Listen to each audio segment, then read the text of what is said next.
We turn now to the war in Ukraine. Vladimir Putin's relentless attacks continued throughout the weekend with powerful shelling across multiple regions, including Zaporizhzhia. The head of the UN's nuclear watchdog agency is now warning that Russia and Ukraine are, quote, playing with fire as Europe's largest nuclear power plant there in Zaporizhzhia is caught in the crossfire. This is the NATO Secretary General says the Western alliance needs to replenish its own stock of weapons and revamp its production in order to continue to support Ukraine, which it has been doing. So for more, let's bring in ABC News foreign correspondent Tom Soufi Burridge. He's been there for a while. He's in Lviv now, in the western part of Ukraine. Tom, thanks for being with us. Ever since Russian troops occupied that plant in Zaporizhzhia in the early days of the war, fighting's raised concerns of a nuclear capacity. You'd think the one rule of war would be don't shell the nuclear reactor, but that's happening. So what's the UN doing about this? Yeah, Terry, it's a breathtaking scenario, one that we've almost become accustomed to, but it was another near miss this weekend. There's no doubt about it. This is a critical situation. This power plant, this huge power plant is located on the front line, and it was shelled repeatedly over the weekend. We don't know by whom, the Russians or the Ukrainians. We can't say for sure. But what we can say is that certain facilities on the site were damaged, including a facility which stores radioactive waste. And the head of the UN's nuclear watchdog saying this was potentially a nuclear catastrophe averted by yards, not miles. I mean, that was how close some of these explosions were. But it is a situation that, you know, you have to keep monitoring. And just to clarify for people, really, I mean, the Russians hold that plant on one side of the Dnipro River in southern Ukraine. The Ukrainians hold the territory to the other side of that river and the city of Zaporizhzhia nearby. But it's unclear who fired those shelling. Maybe the Ukrainians are trying to push in that area, thinking about trying to take the plant. Maybe this was some kind of provocation by the Russians, which we've seen on many occasions during this war. It's just, it's crazy and dangerous. Now, Russia has suffered defeats on the battlefield in the north and in the east and in the south.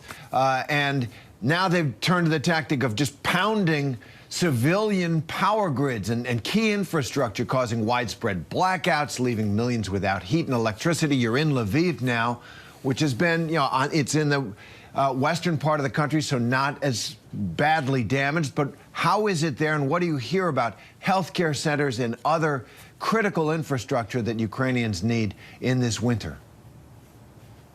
Yeah, you're right, Terry. We're in the west of Ukraine, but actually there have been missile strikes here recently. The power situation is still critical here. We're in a hospital over the weekend. We met a surgeon, a doctor, who basically had to operate last week in the dark for a moment of time when the power was cut, when he could feel and sort of hear the missiles landing near to the hospital.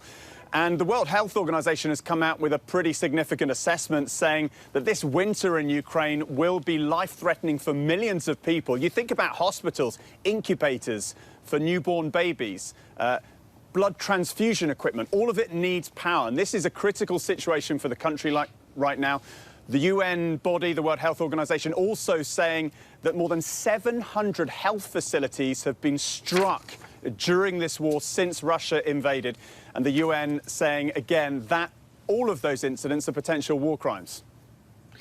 And Tom, the NATO Secretary General Jens Stoltenberg has urged the Western alliance, that's the United States and Britain and France and the NATO alliance, to reinvigorate its military capacity in order to support Ukraine for the long haul. What are we learning about that? Yeah, I think these are significant comments, Terry. These speak to one of the biggest challenges, I think, for the US and its allies in terms of supporting Ukraine in the longer term. We know about the significant weaponry and ammunition which the US and its allies have supplied to Ukraine. It's made a massive difference on the battlefield, but there's no doubt about it. The US and its allies now are casting their mind more to the idea of how they're going to replenish those stocks, how the arms industry can be reinvigorated, if you like, because I don't think any NATO country saw this war coming. There was no massive preparation in building up stocks. And what people have to realize is that any country needs to have a certain level of munitions and weaponry for defensive reasons. Now, the opposite's true for Russia too. We've been warned for weeks by Western officials that Russian stocks of ammunition, particularly precision-guided missiles, are running critically low. But it's also interesting to hear the head of NATO also say that this is true for the US and its allies, and it is a big challenge that needs to be addressed if the US and its allies are going to keep supporting Ukraine in the longer term. Terry? And that support has been so critical. And now the U.S. officials are suggesting that maybe peace talks between Russia and Ukraine might be possible during this winter, the lull in fighting perhaps. What's Ukraine's response on that? What do you make of that? Well, one of President Zelensky's advisors, Terry, speaking to ABC News this weekend and reiterating Ukraine's position, that is, they are open to talks, but only if Russia were to withdraw from a significant amount of territory which Russia has occupied at least since February.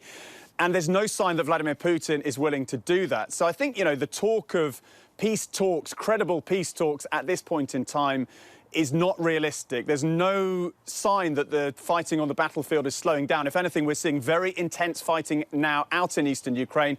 There's talk about heavy casualties in that area as Russia pushes on two particular areas of the front line and the Ukrainians pushing further north. So there's no sign that this war is going to end anytime soon. Terry? All right, Tom Soufi Burridge in Ukraine. Thank you for all your work there. Appreciate it.